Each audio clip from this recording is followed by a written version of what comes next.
Kali ini saya ada di kendaraan Mitsubishi L300 tua tahun 2010 ya teman-teman. Jadi mobil ini tuh sangat kuat bandel dan irit tentunya. Nah, dan yang perlu dilakukan nanti saya menginformasikan kiat-kiat atau agar apa mesin diesel kendaraan Anda itu awet tentunya. Nah, salah satunya nanti yang akan saya ceritakan di sini di kendaraan Mitsubishi L300 khususnya. Dan info ini bisa Anda lakukan juga di kendaraan yang lain, khususnya para pemilik kendaraan diesel. Nah, oke, langsung yang pertama, kita lihat kondisi mobilnya untuk kendaraan diesel ya teman-teman. Di sini ada kendaraan Mitsubishi L300 diesel ya, tahun 2014. 2010 ya. Model lama sekali ya. Kalau yang model 2015 ke atas itu kan sudah ada sistem apa ini TPS-nya ya, APS-nya, Acceleration Pedal Position Sensor. Kemudian di reservoir tanknya pun tidak ada di sini, dia ada di bawah jok sana. Kemudian di sini juga ada sistem EGR-nya ya. Kalau di sini dia belum ada. Nah, karena ini mesin diesel L300 model lama. Nah, di sini saya akan menginformasikan nanti yang pertama ketika merawat kendaraan diesel, mungkin Anda yang baru pertama beli kendaraan diesel untuk usaha, karenanya SHP itu kan mobil bak terbuka ya, yang sering digunakan untuk usaha ngangkut barang. Nah, itu yang pertama itu adalah pemeriksaan dari oli mesinnya sendiri. Nah, oli mesin diesel itu wajib Anda lakukan pergantian setiap 5.000 km ya. Setiap 5.000 km gunakan oli mesin yang baik. Jangan beli di toko yang mereknya angger ya, yang mereknya angger tapi harganya murah. Tapi gunakanlah merek yang benar-benar di pasaran itu bagus. Misalkan dari Pertamina atau dari merek dari dealer resmi ya, itu bagus sekali, cocok untuk mesin diesel Anda. Dan ganti setiap 5.000 km.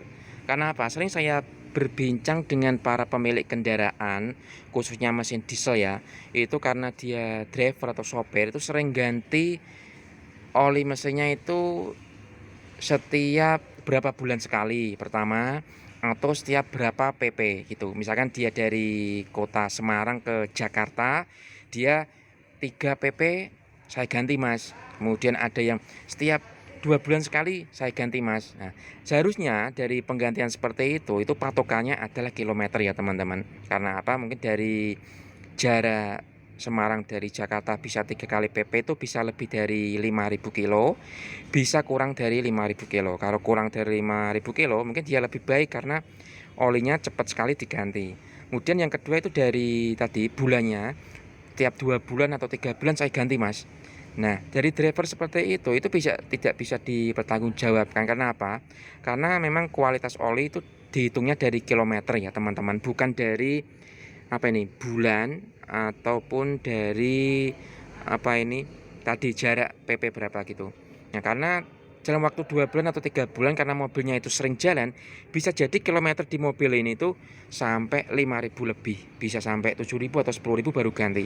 Kasihan mesinnya nanti ini akan kerjanya berat dan cepat rusak. Nah, itu salah satunya kunci di kendaraan diesel. Wajib ganti oli mesin yang kualitasnya terbaik, ganti setiap 5.000 km. Apalagi untuk kendaraan ini mobil lama 2010, hampir 12 tahun ya, di sekarang 2022 itu wajib gantinya 5.000 kilo sekali. Nah, kadang ada juga yang kilometernya itu tidak jalan. Karena tidak jalan itu bisa disebabkan beberapa hal. Mungkin kabel spedolnya yang putus, maka sebaiknya Anda langsung ganti. Sehingga nantinya ketika Anda ganti oli itu ketahuan kilometer berapa, dan nanti ganti lagi itu di kilometer berapa. Setelah ganti oli mesin secara berkala, itu juga filter olinya teman-teman. Filter oli juga ganti secara berkala setiap 10.000 km. Filter solar juga diganti secara berkala setiap 10.000 km. Nah, yang sering dilakukan agar mesin diesel itu awet adalah air ya. Air teman-teman, airnya ini di radiator. Karena mobil tua itu harus sering kali Anda cek kondisinya, terutama di reservoir ini ya. Kita lihat di sini.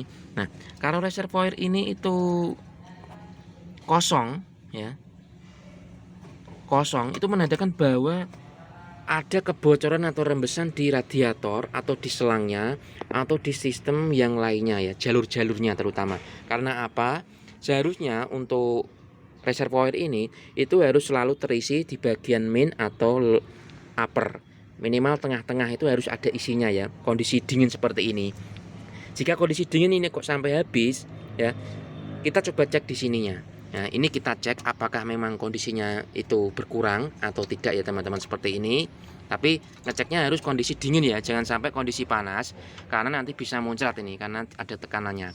Nah, kalau di sini terlihat airnya masih penuh, menandakan tidak ada rembesan atau kebocoran dari air radiator. Kemudian di reservoirnya juga ada di setengah seperti ini. Itu menandakan bahwa kondisi dari air pendingin di kendaraan diesel tahun lama ini masih keadaan normal. Jika tidak normal, sini akan berkurang atau kosong. Kemudian ini juga ketika dingin dibuka juga ada tidak penuh. Nah, harus cek segera teman-teman. Apakah ada kebocoran di radiator, selang-selangnya, water pump atau yang lainnya. Karena apa? Karena mesin diesel sekali dia panas, temperaturnya panas, overheat, silinder kopnya ini akan ngolet ya. Jadi nanti kedepannya dia akan selalu panas. Akibatnya Anda akan nanti ganti silinder head. Nah, itu ya teman-teman.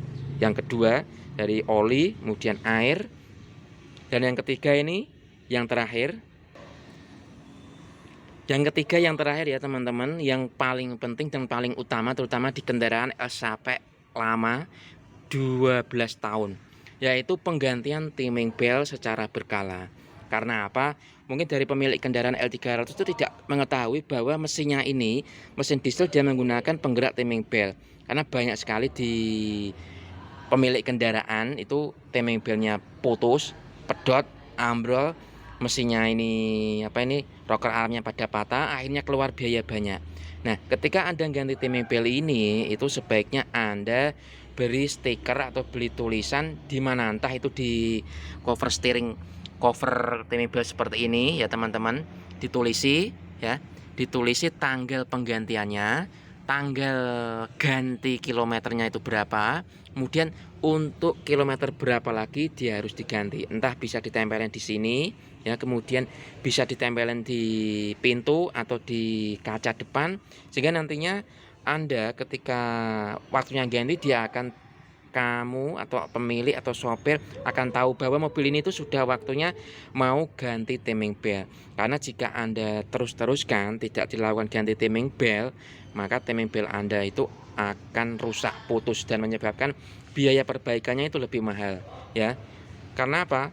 Ganti timing belt itu memang mahal. Kalau di L300 itu untuk genuine part saja, timing belt besar, timing belt kecil, tensionernya ada 3, fan belt dan seal-sealnya semuanya diganti, itu biayanya kurang lebih 3 jutaan ya, 3 jutaan lebih teman-teman.